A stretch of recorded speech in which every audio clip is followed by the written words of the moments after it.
Academic reading of My Immortal by Tara Gillensby. Chapter 1. Hi, my name is Ebony Darkness Dementia Ravenway, and I have long, ebony black hair, that's how I got my name, with purple streaks and red tips that reach my mid-back and icy blue eyes like limpid tears. And a lot of people tell me I look like Amy Lee. I'm not related to Gerard Way, but I wish I was, because he's a major fucking hottie. I'm a vampire, but my teeth are straight and white.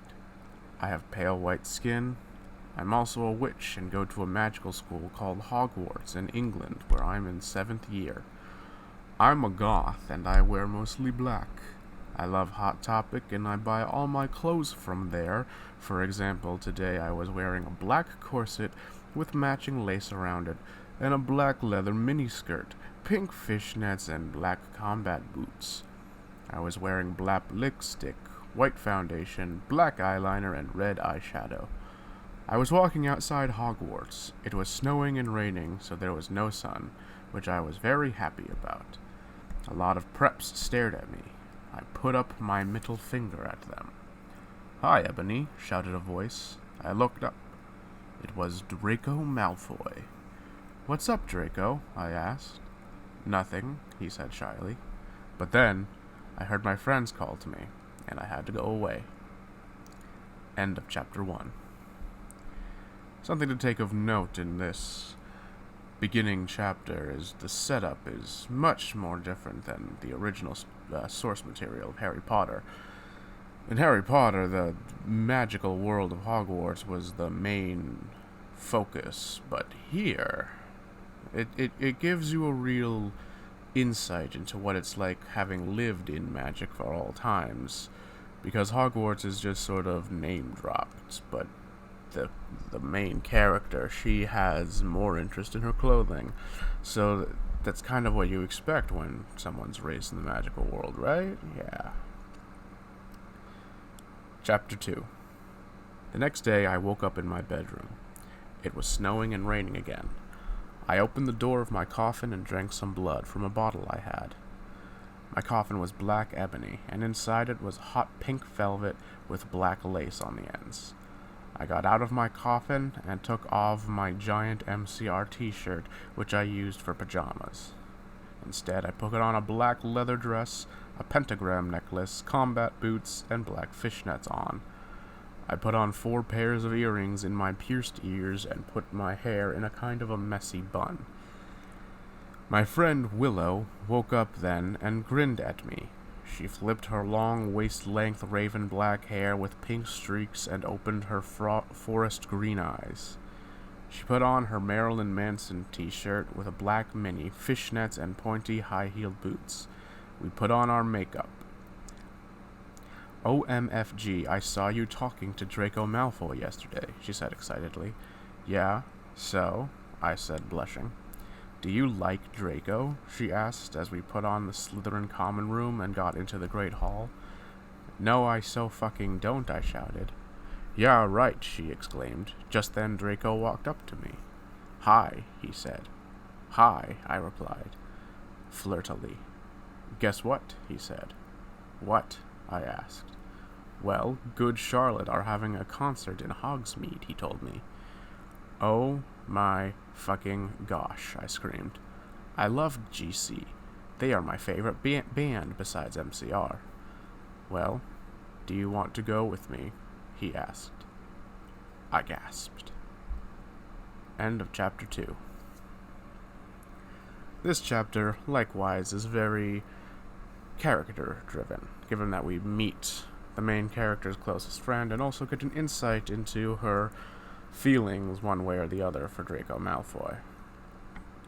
It's rather important, I feel, to get an insight on Draco Malfoy, given that he was more of a side character or a secondary antagonist in most of Harry Potter, so it's good to get this sort of insight into his character. Chapter 3. On the night of the concert, I put on my black lace-up boots with high heels. Underneath them were ripped red fishnets, Then I put on a black leather mini dress with all this corset stuff on the back and front. I put on matching fishnets on my arms. I straightened my hair and made it look all spiky. I felt a little depressed then, so I slit my wrists. I read a depressing book while I waited for it to stop bleeding and listened to some GC. I painted my nails black and put on tons of black eyeliner. Then I put on some black lipstick. I don't put on foundation because I was pale anyways. I drank some human blood and went to go to the concert. I went outside. Draco was waiting for me there in his flying car. He was wearing a Simple Plan t-shirt. He wore baggy pants, black nail polish, and a little eyeliner. "Hi, Draco," I said in a depressed voice.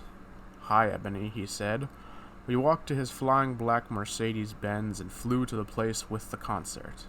On the way, we listened excitedly to Good Charlotte and Marilyn Manson. We both smoked cigarettes and drugs. When we got there, we both hopped out of the car. We went to the mosh pit in the front of the stage and jumped up and down as we listened to Good Charlotte. "Joel is so fucking hot," I said to Draco, pointing to him as he sung, filling the club with his amazing voice. Suddenly, Draco looked sad. "What's wrong?" I asked as we moshed to the music. Then I caught on. "Hey, it's okay. I don't like him better than you," I said. "Really?" asked Draco, sensitively, and he put his arm around me, all protective. "Really," I said. "Besides, I don't even know Joel, and he's going out with Hillary fucking Duff. I fucking hate that little bitch," I said disgustingly, thinking of her ugly, blonde face. The night went on really well, and I had a great time. So did Draco. After the concert, we drank some beer and asked Benji and Joel for their autographs and photos with them. We got GC concept tees. Draco and I crawled back to the Mercedes-Benz, but Draco didn't go back to Hogwarts. Instead, he drove the car into the Forbidden Forest. Now, this was the first usage of ellipses and cliffhangers by the author to up a lot of the tension and suspense for the upcoming chapters, but I am more interested in pointing to the beginning of the chapter, where the author very nonchalantly and very non-caringly references self-harm. It can be rather difficult living with self-harm and the tendencies to do it, so much so that you get so used to it, it just becomes another part of a daily routine. But just know that if anyone should actually be dealing with this kind of stuff, that self-harm is never the answer, and you are valued beyond what you might think. Be sure to call the number on the screen if you ever feel the need. Chapter 4. "Draco," I shouted, "what the fuck do you think you're doing?" Draco didn't answer, but he stopped the flying car and walked out of it. I walked out of it too, curiously. "What the fucking hell?" I asked angrily. "Ebony?" he asked. "What?" I snapped. Draco leaned in extra close, and I looked into his gothic red eyes, which revealed so much depression, sorrow, and evilness, and suddenly I didn't feel mad anymore. Then, suddenly, just as Draco kissed me passionately, Draco climbed on top of me, and we started to make out keenly against the car. He took off my top, and I took off his clothes. I even took off my bra. Then he put his thingy into my you-know-what, and we did it for the first time. Oh, I screamed. I was beginning to get an orgasm. We started to kiss everywhere, and my pale body became all warm. And then, "What the hell are you doing, you motherfuckers?" It was Dumbledore. It's interesting. I feel this section was a bit of a satire on the Goblet of Fire, given the stark differences between Dumbledore and that adaptation from his source material, most particularly when he supposedly told Harry calmly if he had put his name in the Goblet of Fire, but in the movie he screamed at the boy and grabbed his shoulder and such. But it's also very interesting to get a look into how quickly their relationship progressed. Because it seems like these two have not talked to each other very much for more than a day, and yet they've already had sex. Such is the life of teenage romance. Chapter 5. Dumbledore made and Draco and I follow him. He kept shouting at us angrily. "You ludicrous fools," he shouted. I started to cry tears of blood down my pallid face. Draco comforted me.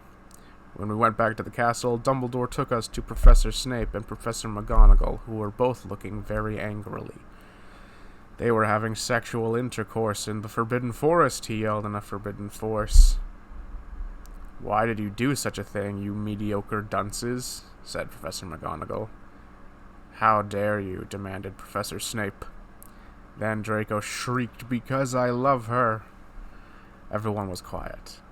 Dumbledore and Professor McGonagall still looked mad, but Professor Snape said, "Fine. Very well. You may go up to your rooms." Draco and I went upstairs while the teachers glared at us. "Are you okay, Ebony?" Draco asked me gently. "Yeah, I guess," I lied. I went to the girls' dorm and brushed my teeth and my hair and changed into a low-cut black floor-length dress with red lace all around it and black high heels. When I came out, Draco was standing in front of the bathroom, and he started to sing "I Just Want to Live" by Good Charlotte. I was so flattered, even though he wasn't supposed to be here. We hugged and kissed, and then we said goodnight, and he reluctantly went back to his room. It's interesting to note how Dumbledore, despite being the headmaster and thus having full control of the school, still decided to bring the children to Professor Snape and then Professor McGonagall for discipline. Professor Snape makes sense, given that they are both Slytherins, and thus he would be in charge of disciplining them as part of his house, but Professor McGonagall, it gets to the sort of interesting relationship Dumbledore and McGonagall seem to have, where some people have linked them together a bit too tightly. I wonder if this was intentional, or maybe if it wasn't.